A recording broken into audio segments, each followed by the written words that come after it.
Hey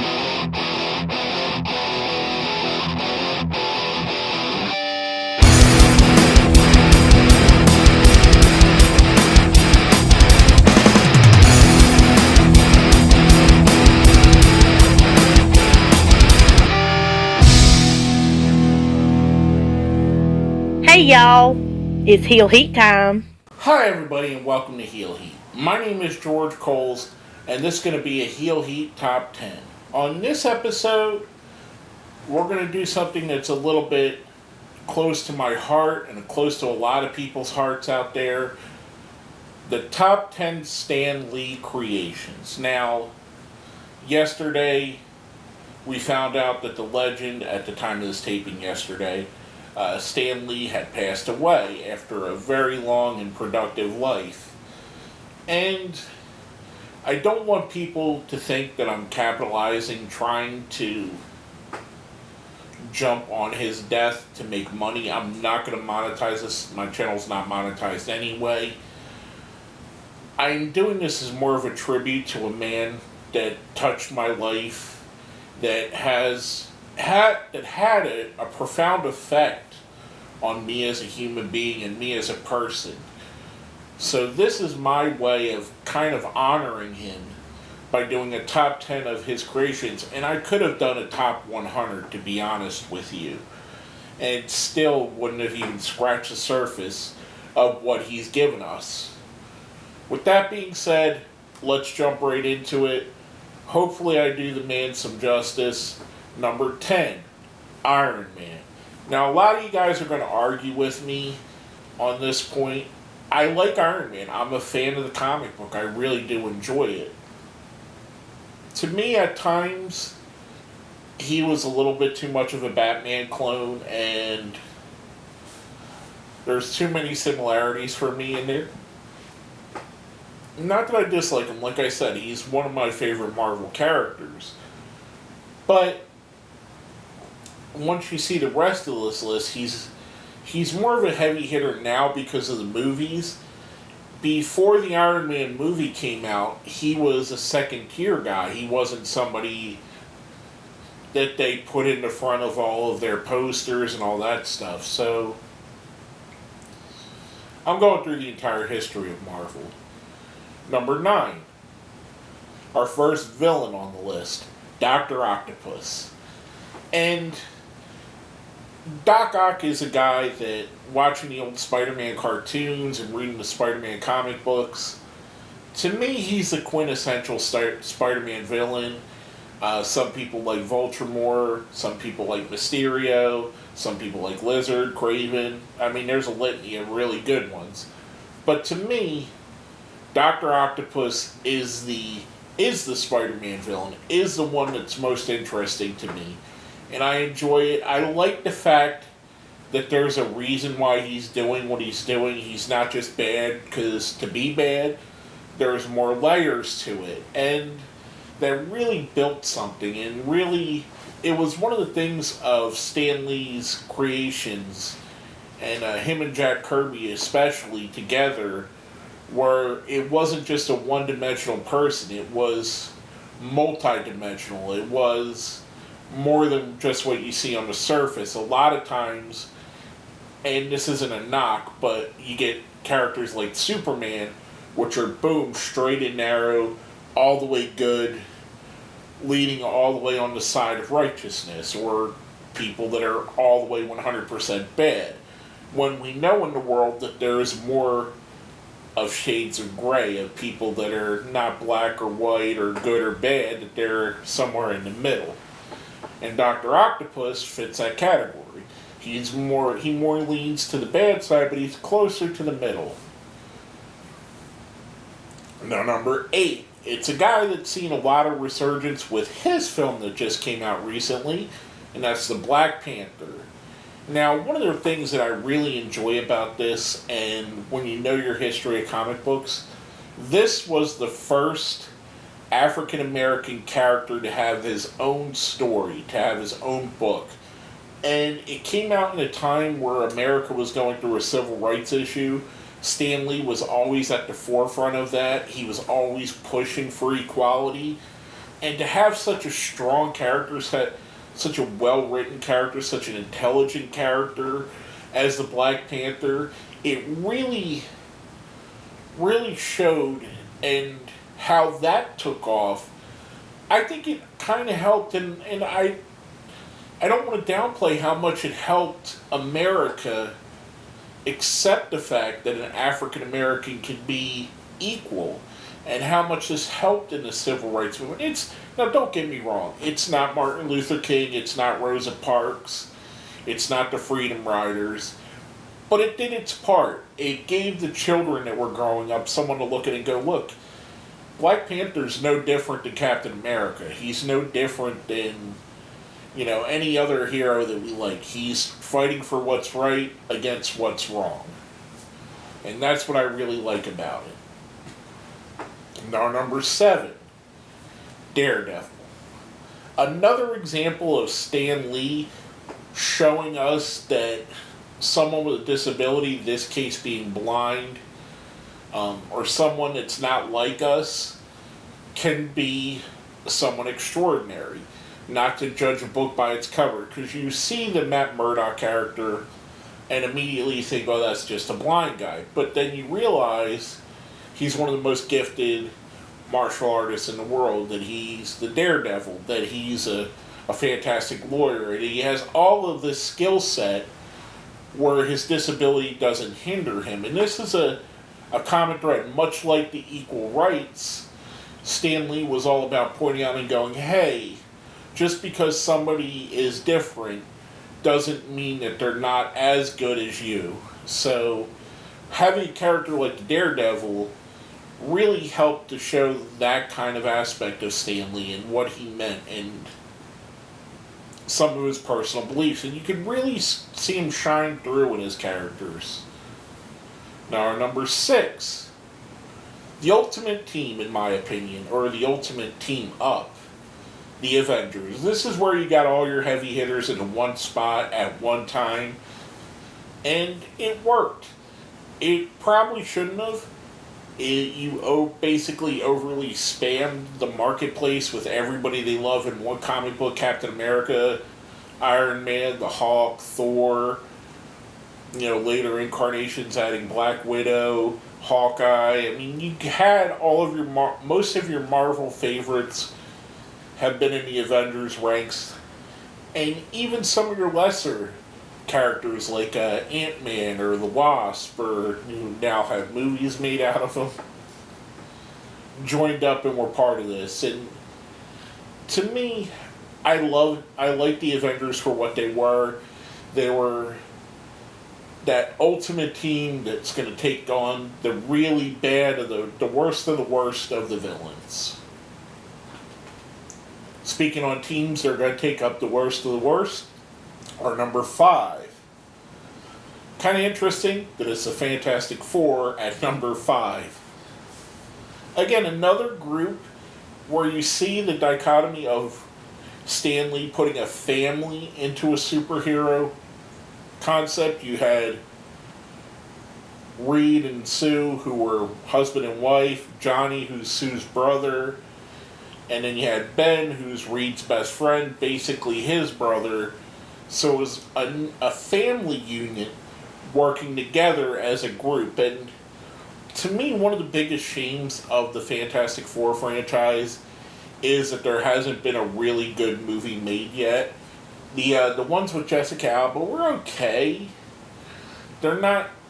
I mean, they don't hold up well at all. At the time, they were okay. But now that we've seen such great movies being made for the Avengers and TV series for Daredevil, the Black Panther, like I mentioned, guys like Doctor Strange having great movies being made, it's a real shame that we never got a definitive, or at least not yet, haven't got a definitive Fantastic Four movie, other than the crappy versions, which are definitive for another reason. Because it's a really important group in the Marvel Universe and the comic book side of it. Speaking of which, our number 4, something that was spawned out of the Fantastic Four, and our second villain on this list, Dr. Doom. To me, there's not many villains that are cooler than Doctor Doom. I like the aspect, I like his look, I like what he stands for. He's the quintessential Marvel villain in my opinion. He's one of the top tier guys that you know he's a heavy hitter. You know that it's going to take a team like the Fantastic Four or the X-Men or the Avengers to defeat him. That it's not going to be a one-on-one fight mostly because Doctor Doom is that powerful and has that much influence and has Doombots and all kinds of other things. I thoroughly enjoy Doctor Doom. If this was my favorite character list, he'd probably be even higher than this, but being that it's just the Stan Lee characters, and I kind of wanted this a little bit objectively, their impact, my personal views of them, what the world views of them, and what their impact was on not only the print media, but the television and movie world. Unfortunately, Doctor Doom lacks in the latter of the two, but in the print media, he's a monster. And in the some of the cartoons, he's a monster as well. Just hasn't made it good on the movies yet. Which is, again, another real shame that such great, historically awesome characters like the Fantastic Four and Doctor Doom haven't had a definitive movie yet. And Doctor Doom, he's taken a worse beating than the Fantastic Four have. At least you can look at them on film and say, okay, that's the Fantastic Four. They made Doom an Italian. It's just weird. Just strange. I'm sorry, that was Red Skull. It's Red Skull that made an Italian.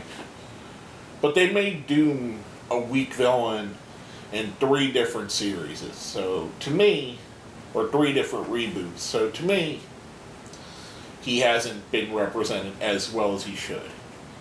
Now, our number 3 is another guy who's had some questionable representation in movies, and that's the Hulk. The Mark Ruffalo version, as part of the Avengers and in movies like Thor, has been rather good. The Eric Bana and Ed Norton, kind of mixed. They're okay. I like the Ed Norton one slightly better. The Eric Bana, it was alright. The Lou Ferrigno TV show now, that's where the Incredible Hulk really shined. Because the Hulk, being on TV and being that guy, I've mentioned this before when I talk about comic books. The Incredible Hulk TV show and the Batman TV show were the 2 things that made me want to, when I seen comic books at the grocery store, go, I want to buy that. That's the Incredible Hulk. I have Incredible Hulk toys. I want to read that book. And that's what got me into comic books. Now, the Incredible Hulk was still an ongoing series when I was a very young child. Batman was in reruns, which, when you only have 5 channels, you watch stuff like Batman because it's all that's available. And yeah, it's hokey, and yeah, the Hulk show is hokey now, but at the time it was rather important. And who doesn't love the Incredible Hulk? And yet again, Stan Lee tapping into all of our shared consciousness. We all have that inner rage that we try to hold back, and that inner hatred that we hold back from turning us into a monster. And he shows that. He shows, here you have this intellectual genius, but if you make him angry, he's an unstoppable killing machine. Now, coming from that, we're going to go into our number 2. Our final group on this list, and probably one of the definitive Stan Lee creations, the X-Men. Much like I talked about with Black Panther, the X-Men were Stan Lee's civil rights contribution to comic books. I've often thought about it as, my personal opinion, Professor Xavier and Magneto are Martin Luther King and Malcolm X. They both are fighting for mutants to be treated as equals. Professor Xavier takes a route of Martin Luther King, more peaceful, more working with humanity, whereas Magneto takes a role of Malcolm X by any means necessary. And it's very thinly veiled. It's not hidden what the agenda is here.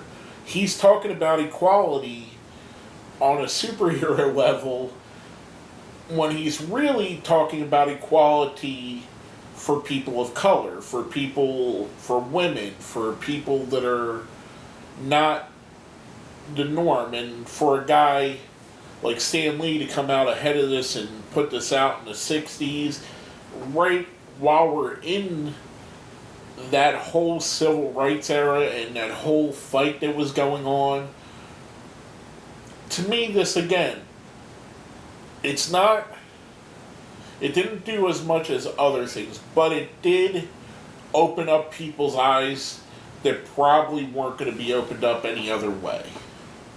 And who doesn't love the X-Men? They're iconic. They're one of the biggest selling franchises in comic history, whether it be on the movies, whether it be the animated show, whether it be the comic books themselves. The X-Men are so iconic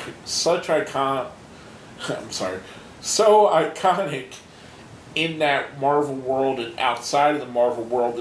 They've almost eclipsed it, where people know of the X-Men that have no idea that there's a Marvel Comics that even exists.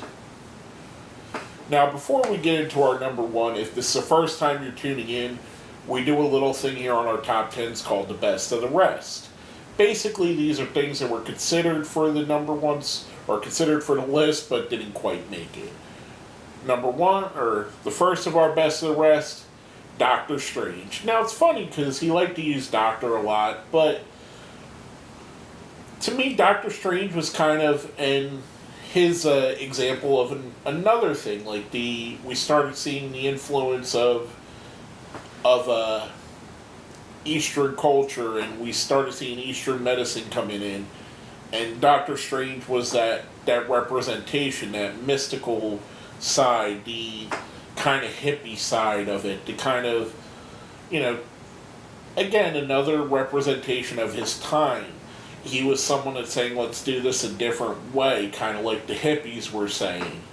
And it kind of worked, and obviously Doctor Strange has gone on to be an iconic character of himself.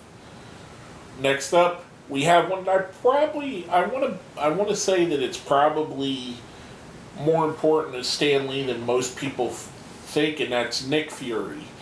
And the reason I say that is because Stan Lee came up at a time where he was drawing for all kinds of army comic books. There was, back in the silver or the golden age, there was comic books that were made of going to war, because it was what was happening at the time. Captain America famously has a lot of books about the war. There was a lot of just army-centric books, and for him to create a guy like Nick Fury, who's based in that world, who goes on to be a secret operative, and all the changes, and just the style, the whole psychedelic style of the covers of the original sets of Nick Fury. He's the guy, and now, funny after all these years, that he's the glue that holds the Marvel Cinematic Universe all together. He's the one thing that ties it to each other, and that's kind of tells you how important the character is to Stan Lee, and what it meant to him in making that character. Now, last but not least, on the best of the rest, the Silver Surfer. Here was something that went in a total different direction, let Stan Lee think of fantasy, think of outer space, gave him a wide open palette to write anything he wanted to write. And you had the Silver Surfer, the former Herald of Galactus, this guy who let him go into that cosmic realm, that let him go into sci-fi, that let him dip into that. Much like Nick Fury, gave him the army side. Silver Surfer gave him the sci-fi side, and it gave him an outlet for all that he wanted to write. And it's a great character, and it's really a shame, much like I said with a few of these others, that there hasn't been a great Silver Surfer representation in movies. And it's kind of sad that's the way it is, but hopefully that gets rectified at some point. Now, before we get into our number one, if you think I put someone up too high, something down too low, left something off the list altogether, I'd love to hear what you think in the comments. Also, let me know what your favorite Marvel character is. It may not be one of the top 10 on my list. It may not be on this list at all. Like I said, there's hundreds and thousands of characters that he's created. Maybe Black Widow speaks to you more. Maybe Aunt May. It could be anybody. And that's the amazing thing about it when you think about it. But we'll get to that in a moment. Our number one, the character that most people relate to, SpiderMan. He wasn't rich. He was a poor kid from Brooklyn, or New York, I'm sorry, I said Brooklyn. But he was your average kid from the city. He was a teenager. He had his teenage problems. I mean, all of us going through that, we're at that age where you don't know your identity, you don't know how you fit into the world, and then that's compounded with the fact that he gets this amazing superpower, and the classic line, with great power comes great responsibility. And we see more often than not, Spider-Man's put into situations where he has to make an impossible decision, where if you decide this, it's going to affect this here. But if you decide this, it's going to affect this here. So he's put in so many no-win situations, and it makes the reader really think, what would you do in that? How would you do that? And to me, Spider-Man is the guy that represents Marvel, that represents comic books, that represents the teenager in all of us, the young adult in all of us. And it's one of those things that, again, Stan Lee tapped into a universal conscious of something that we all feel inside. It's something that he felt inside and made Spider-Man out of it. It's so fantastic to think that he made that character and think of where that character's gone and how important to the world that character is and how many people that's influenced in all walks of life, whether it be through music, through movies, through professional wrestling even. Just how far that reach of that one character has made and how much of an impact he's made. But with all that being said, this has been my tribute to the late great Stan Lee. I just barely touched the surface on some of the amazing characters that you created. You've had a profound impact on my life. You've helped set my morality. You've helped to set what I think of the world. You've helped my creativity. You've influenced me in ways that I really cannot say, and I know it's going to sound corny, but you really have. It's a real loss to the world that we no longer have Stan Lee with us, and his impact is going to be felt years and generations and centuries beyond. He's, in my honest opinion, he's the William Shakespeare of the 20th century, and he's the guy that when scholars look back are going to say, look at all this fantastic stuff that this gentleman created. With that being said, I'm going to miss you, Stan Lee.